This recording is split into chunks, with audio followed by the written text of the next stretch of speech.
은퇴 후 시간 관리에 대해서 어떻게 해야 할지 생각해 보신 적 있으신가요? 많은 사람들이 은퇴 후 시간 관리가 노후 생활을 좌지우지한다고 얘기를 하지만 이에 대해서 구체적인 실천법을 이야기하는 사람을 찾기는 매우 어려워요. 그 이유는 매일매일 일상 시간을 회사 또는 일에 삭제당하기 때문인데요.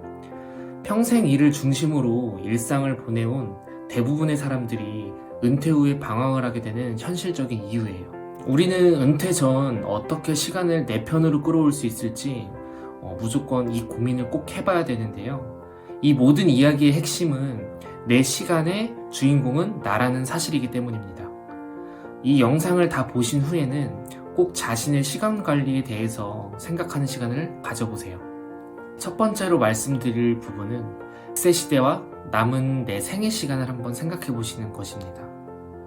우리에게 남아있는 생애 시간을 계산해 보면 어떻게 시간을 활용해야 어떻게 좀 더 효율적으로 보낼 수 있을지 생각을 해볼 수가 있어요.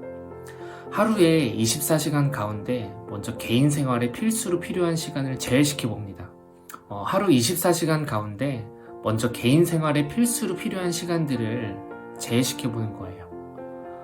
수면 8시간 정도, 그리고 식사 시간 3시간 정도, 화장실, 그리고 샤워하는 시간 2시간 정도.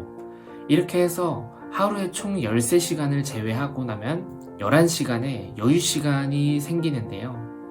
직장에 다니거나 생업과 관련한 활동을 할 때에는 이 시간이 온전히 노동에 투입이 됐었지만 은퇴를 하고 나면 자유시간 또는 잉여시간이 되는 시간이에요. 만약 60세에 은퇴를 하고 기대수명을 80세로 가정한다고 하면 이 자유시간이 8만 시간이 생깁니다. 만약 100세로 계산을 한다고 하면은 그 2배인 16만 시간이 생기는 거죠. 파이어족의 경우에는 이보다 훨씬 더 많은 자유시간과 잉여시간이 생기게 되는 겁니다. 이렇게 계산된 시간을 온전히 나에게 어떻게 사용해야 행복하고 좀 더 효율적인 시간을 보낼 수 있을지 무조건 고민을 해봐야 된다는 거예요. 두 번째로 말씀드릴 내용은 잘못된 시간을 소비하는 겁니다. 은퇴 후 시간 관리와 관련해서 이전 세대와는 전혀 다른 방식을 선택해야 되는데요. 은퇴 후 남은 시간의 절대량이 3배 정도 늘었기 때문이에요. 게다가 부모님 세대와 달리 우리 세대가 은퇴하면서 맞게 되는 상황 중 새로운 것이 있어요. 그거는 바로 인터넷과 소셜 네트워크의 SNS에 관한 내용인데요. 일과 직장 생활을 하는 동안에는 시간적 여유가 없어서 최소한으로 사용하던 인터넷과 SNS 소비 시간이 은퇴 이후에는 사용할 수 있는 시간이 훨씬 많아지게 돼요. 특히 SNS는 처음 신선한 정보를 획득하는 창구로 기능을 하지만 그 중독성으로 인해서 점차 막대한 시간을 낭비하게 되는데요. 쉽게 새로운 정보를 얻다 보면 지금 당장은 좋아 보이지만 정보의 과잉 섭취가 오히려 악효과를 가져오기도 하고 중독이 되면은 계속 핸드폰이나 TV, 인터넷만 하게 되고 있는 셈인 거죠. 무엇보다 타인과의 비교에서 불안감이 생기기 시작해요. 그리고 국내외 정치와 관련해서 인터넷을 통해 참여할 수 있는 창구와 방법이 많아지면서 온라인에서 벌어지는 일들에 과몰입을 하게 되기도 합니다. 기회비용 측면으로 보더라도 인터넷과 SNS에 소비하는 시간으로 인해서 다른 일을 할 수 있는 시간을 빼앗기게 되는 셈인데요. 때문에 온라인과 SNS를 통해서 정보를 얻는 게 좋긴 하지만 과몰입을 해서 많은 시간을 다 소비하게 되는 것은 안 좋다라는 말씀입니다. 세 번째로 말씀드릴 내용은 시간 관리의 핵심, 바로 나 자신을 아는 것인데요. 은퇴를 전후로 시간 관리에 대한 접근 방식은 전혀 달라지게 됩니다. 시간 관리 방식을 근본부터 다시 정립을 해야 될 필요가 있어요. 일의 진행 방식이라던가 의사결정, 그리고 관계, 그리고 사물을 바라보는 시각 등 완전히 바꾸고 몸에 익은 패턴도 되도록 버려야 됩니다. 은퇴자 대부분이 이전까지 시간 관리에 대해서 공통적으로 후회하는 점이 있다고 하면은 바로 시간이 유한한 자원이라는 사실을 너무 늦게 깨닫는 거예요. 매일 모두에게 24시간이 주어지지만 은퇴 이후만 생각한다면 남은 시간은 매우 한정적이에요. 제한적인 시간 안에서 원하는 것을 모두 실천하고 이룰 수 있다면 정말 좋겠지만 사실상 조금 힘든 부분들이 있어요. 무언가를 얻기 위해서는 무언가 포기되는 게 당연한 일인데요. 선택과 집중은 시간 사용과 관련해서 가장 핵심적인 말입니다. 그렇다면은 무엇을 해야 될까요? 시간이 부족할수록 선택의 기준은 지금 자신에게 가장 중요한 것이 무엇인가 생각을 해보는 것입니다. 무엇이 자신의 인생을 좀 더 행복하게 만드는지 깊이 생각을 해보고 그것에 초점을 맞추고 집중을 해야 되는 게 굉장히 중요해요.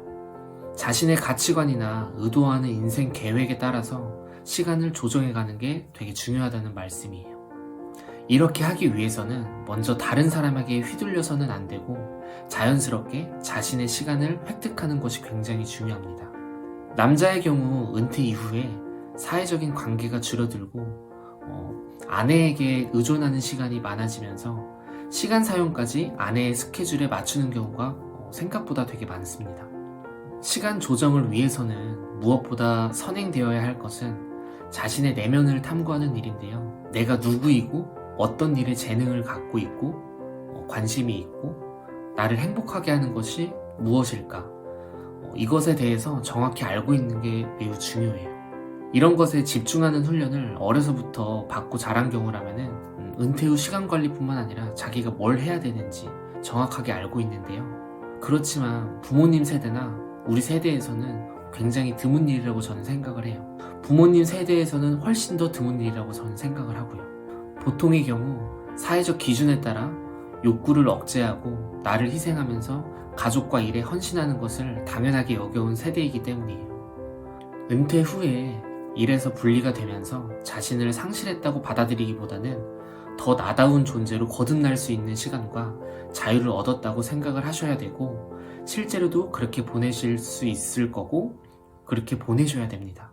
진정한 자아를 찾는 작업은 은퇴 후의 삶뿐만 아니라 한 사람의 인생에 있어서 굉장히 중요한 역할이기 때문에 이 영상을 보시고 있는 모든 분들께서는 한 번쯤 생각을 해보셔야 되는 부분이에요. 네 번째는 관계 속 시간 관리에 대한 내용입니다. 판단의 기준을 자신으로 세웠다고 하더라도 온전히 시간을 내 것으로 다 쓰기는 생각보다 어렵습니다. 우리는 관계 속에서 시간을 사용하기 때문인데요. 꼼꼼히 들여다보면 우리는 알게 모르게 주변 사람과 교류하는 동안 시간을 많이 빼앗겨요. 마흔의 시간 관리를 쓴 기업 전문 컨설턴트인 오츠카 하사시는 그런 사람들을 시간 도둑이라고 부릅니다.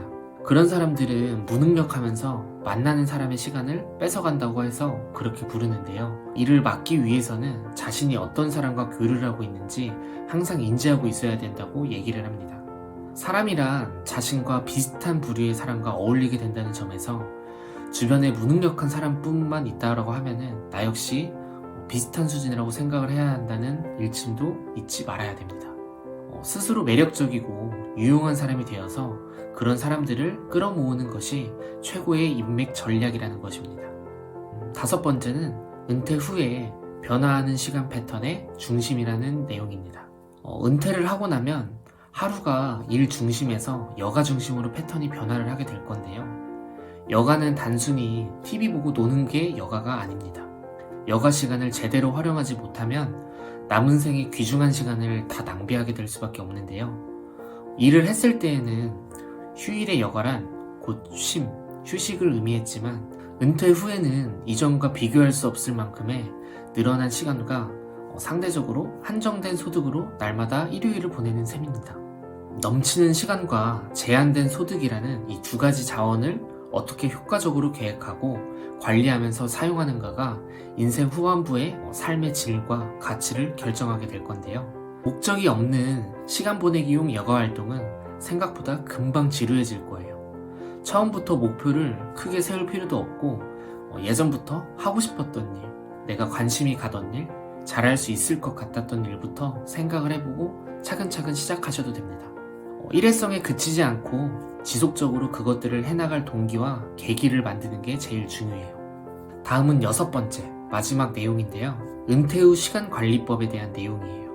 시중에 나와 있는 시간 관리에 대한 책들은 대부분 일과 관련된 내용들이 되게 많아요. 효율적으로 일하고 삶에서 성공할 수 있는 방식을 제시하는 게 많은데요. 그렇지만 은퇴자에게 이런 시간 관리법은 사실 크게 가슴에 와닿지는 않습니다.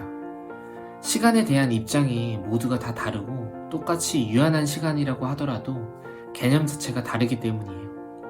물론 은퇴 이후의 시간 관리법이라고 해서 전혀 새로운 것은 아닌데요. 기존에 우리가 사회에서 익힌 시간 관리법을 은퇴 이후에 본인의 삶에 맞게 구성해 볼 필요가 있습니다. 먼저 습관과 패턴화로 생활을 단순하게 바꿀 필요성이 있는데요. 시간 활용을 잘하는 사람들은 보통 일상생활에서 일정한 패턴을 가지고 있습니다. 야구에서는 이 패턴을 루틴이라고 부르는데 세계에서 가장 뛰어나다고 하는 야구 선수들이 모이는 메이저리그 선수들은 저마다 자기 방식대로 이런 루틴을 다 갖고 있는데요. 일반인들도 마찬가지로 자신에게 맞는 루틴이 정해지면 됩니다. 의식적으로 기상시간을 정해서 일정하게 맞추고 일어나서 가장 먼저 하는 일이나 오전 오후에 처리해야 할 일, 이런 것들을 정해서 패턴을 만들어 나가는 거예요. 이렇게 하면 해야 할 일이 명확해지고 시간 배분도 원활해집니다. 루틴이 정해지면 갑작스런 일정들로 리듬이 틀어지더라도 빠른 시간 내에 원래대로 돌아올 수 있어요. 시간 배분에 대한 고민이 줄어들면 좀 더 효율적으로 시간을 활용할 수 있습니다. 그 다음은 삶의 여백을 만드는 거예요. 쉴 틈 없이 스스로를 몰아붙이는 삶을 살았었다면 은퇴 이후에는 삶의 여백을 갖도록 노력을 해보는 거예요. 그동안 살아온 축적된 경험과 연륜으로 인해서 오히려 어떤 상황과 일의 결말을 쉽게 예단하게 되는데 반대로 적당한 기다림과 여유가 필요할 때도 있습니다. 내가 아무거나 할 수 있는 시간에 한 번은 아무것도 하지 않고 여유를 불어보는 것도 굉장히 중요합니다. 실제로 이런 일상에서의 여백이 삶을 좀 더 풍성하게 만들고 심적 안정감을 가져오게 되기 때문에 이런 삶의 여백을 갖는 것도 굉장히 중요합니다. 다음은 배우자와 더 많은 시간을 보내는 건데요. 여기서 배우자는 가족으로 바꿔서 해석을 하셔도 상관이 없습니다. 능동적으로 아내와 혹은 남편과 보내는 시간들을 계획하는 게 되게 좋습니다. 한국과 미국, 일본의 고령자를 대상으로 한 조사에서는 우리나라 부부가 함께 보내는 시간이 가장 적고 반면에 자신을 위해 쓰는 시간이 가장 많기 때문에 배우자 혹은 가족과 많은 시간을 보내는 것도 되게 좋은 방법입니다. 다음은 시간표에 배움의 시간을 반드시 넣는 것입니다. 학교, 이 스쿨의 어원은 히라버 스콜입니다. 스콜은 여가를 뜻하는 것인데요. 배우는 것이 여가 활동이고 여가 시간에 배우라는 뜻이 들어가 있어서 이렇게 단어가 탄생이 되었습니다. 교양을 쌓고 자기 수양에 힘쓰는 것이 어른의 권리이자 의무인 거죠. 마지막으로 건강관리 스케줄은 절대로 빠뜨리지 않는 것입니다. 자신의 생체 리듬을 먼저 정확히 파악하고 적절한 수면 시간을 가지세요. 다음날 출근을 하지 않고 할 일이 따로 없다는 생각에 늦게까지 인터넷을 보거나 TV를 보면서 생체 리듬을 망가뜨리지 말고 수면이 부족하지 않도록 자기 생체 리듬을 계속 조절하는 게 중요합니다.